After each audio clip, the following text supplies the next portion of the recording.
Selo sa harap ng kamera. Chris Lawrence hindi pa rin nga ba naka-move on kay Katrina Halili? Kung bago ka lang sa channel na ito, huwag kalimutang mag-like, share, comment, and subscribe. At huwag kalimutang pindutin ang notification bell icon para maging updated ka sa bawat upload nating video. Ang mundo ng showbiz sa Pilipinas ay muling nabulabog sa isang tagpong hindi akalain ng marami na magaganap pa pagkalipas ng maraming taon. Sa likod ng mga makikinang na ilaw at masisiyahing awitin, tila may isang himig ng lungkot at pangungulila na pilit itinatago ni Chris Lawrence. Ang kamakailang mga kaganapan ay nagpapatunay na ang pag-ibig kapag naging malalim ay hindi basta-basta nabubura ng panahon o ng mga bagong kabanata sa buhay. Isang matapang na pag-amin at hindi sinasadyang reaksyon ang naging mitya upang muling pag-usapan ang relasyong minsan ang naging sentro ng atensyon ng buong bansa. Nagsimula ang lahat sa isang tila karaniwang panayam kung saan ang pangalan ni Katrina Halili ay muling nabanggit sa harap ng Prince of R&B. Ngunit sa halip na isang formal at malamig na sagot, isang kakaibang emosyon ang rumisponde sa mga mata ni Chris. Isang emosyong maraming nakasaksi nang nagsasabing ito ay nagsiselos. Hindi ito ang selos ng isang taong nagmamay-ari, kundi ang selos ng isang pusong tila hindi pa rin matanggap na ang babaeng minahal niya ng lubos ay mayroon ng ibang mundong ginagalawan. Ang bawat salita ni Katrina ay tila naging matalim na paalala sa mga pagkakataong nawala at sa mga pangakong hindi natupad sa loob ng maraming taon. Pinanatili ng dalawa ang isang maayos na ugnayan alang-alang sa kanilang anak na si Katie. Ito ay isang hinahangaang setup na mundo ng mga hiwalay na magulang sa industriya, kung saan ang respeto ay mas matimbang kaysa sa galit. Gayunpaman, sa ilalim ng tilo ng pagiging civil, mayroon mga hindi masabi salita na tila ngayon lamang naghahanap ng labasan. Ang mga pahayag ni Katrina tungkol sa kanyang sariling pananaw sa pag-ibig at sa mga susunod na hakbang ang kanyang buhay ay tila naging mitya ng pagkadismaya para kay Chris, na tila umaasa pa rin sa isang posibilidad na hindi na darating. Ang kasaysayan ni Chris at Katrina ay puno ng mga pagsubok, tagumpay at mga personal na sakripisyo. Noong sila ay nagsisimula pa lamang, marami ang naniniwalang sila na ang magpapatunay na mayroong forever sa showbiz.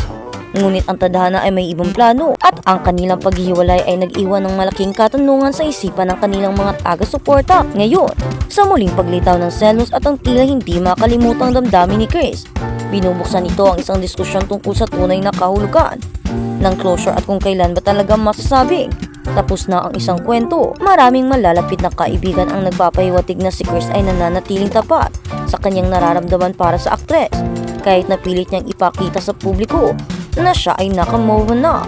Ang bawat kanta na kanyang sinusulat at inaawit ay tila may anino ni Katrina, isang muse na hindi kailanman nawala sa kanyang sine. Sa ganitong uri ng dedikasyon ay bihirang makita, lalo na sa isang mundong mabilis ang pagpapalit ng mga karelasyon. Ngunit para sa kanya ang nakaraan ay hindi lamang isang alaala, kundi isang bahagi ng kanyang pagkatao na mahirap iwanan. Sa kabilang banda, si Katrina Halili ay kilala sa kanyang pagiging matatag at independent matapos ang maraming kontrobersya sa kanyang karera. Nahanap niya ang katahimikan sa piling ng kanyang pamilya at sa pagpapalaki ng kanyang anak. Ang kanyang mga pahayag ay madalas na puno ng karunungan at katiyakan sa sarili, bagay na marahil ay lalong nagpapahirap para kay Chris na tanggapin ang katotohanan. Kapag ang isang babae ay nahanap na ang kanyang sarili, lakas na wala ng lalaking minsan ng naging sandigan niya. Ito ay nagdudulot ng isang uri ng intimidation at panginayang sa panig ng huli. Ang insidente ng selos na ito ay hindi lamang basta emotional na outburst. Ito ay sumasalamin sa mas malalim na issue ng pagkalalaki at ang hirap ng pagkakawala sa isang taong naging sentro ng iyong mundo. Ang bawat tingin ni Chris habang pinag-uusapan ang buhay ni Katrina ay nagpapakita ng isang lamat na hindi kayang tahiin ng kahit anong pampublikong pahayag.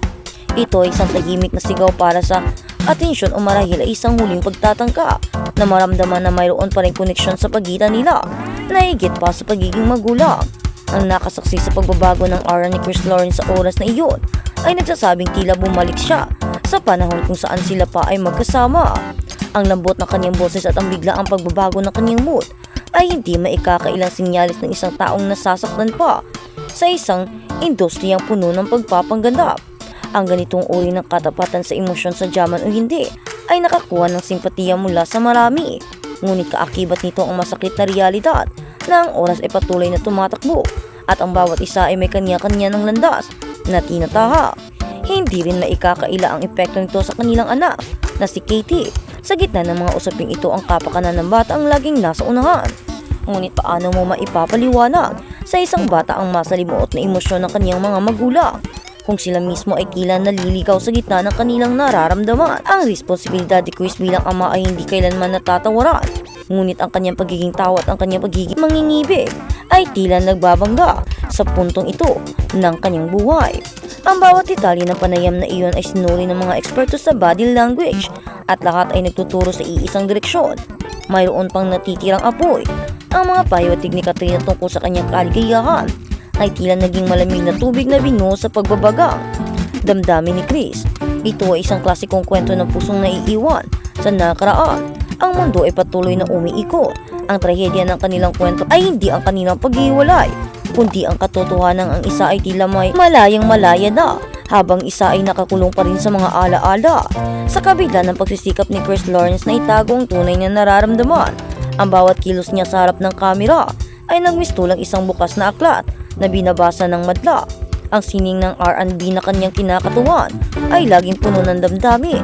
Ngunit sa pagkakataong ito, hindi ang musika ang nagsalita, kundi ang kanyang puso na tila naiiwan sa nakaraan.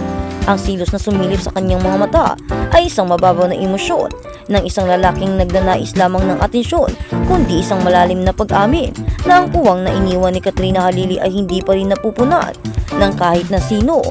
Ang katahimikan ni Katrina sa gitna ng mga espekulasyong ito ay lalong nagbibigay ng misteryo sa kanilang tunay na ugnayan, na tila ba ang bawat isa ay may kanya-kanyang bersyon ng katotohanan na hindi pa lubos na naisisiwalat. Ang mga nakasubaybay sa kanilang kwento mula pa noong unang araw ay nakaramdam ng bigat sa dibdib habang pinapanood ang reaksyon ni Chris. Ito ay isang paalala na sa likod ng kinang na pagiging isang sikat na singer, siya rin ay isang tao na marunong masaktan at manghinayang. Ang kanyang mga pahayag tungkol sa pagiging single ang tila pag-iwas sa mga bagong seryosong relasyon ay tila nagpapatunay na ang kanyang pamantayan sa pag-ibig ay nananatiling nakatali sa imahe ng ina ng kanyang anak. Ang hirap ng paghanap ng kapalit sa isang taong naging bahagi ng iyong pinakamahalagang mga alaala ay isang krus na tila hanggang ngayon ay pasan-pasan pa rin ng singer. Sa panig ni Katrina, ang kanyang pagiging matatag ay nagsisilbing panangga laban sa mga mapanuring mata ng publiko. Ang kanyang mga salita tungkol sa pagmamahal sa sarili at ang pagbibigay prioridad kay Katie ay nagpapakita ng isang babaeng tapos na sa mga drama ng nakaraan.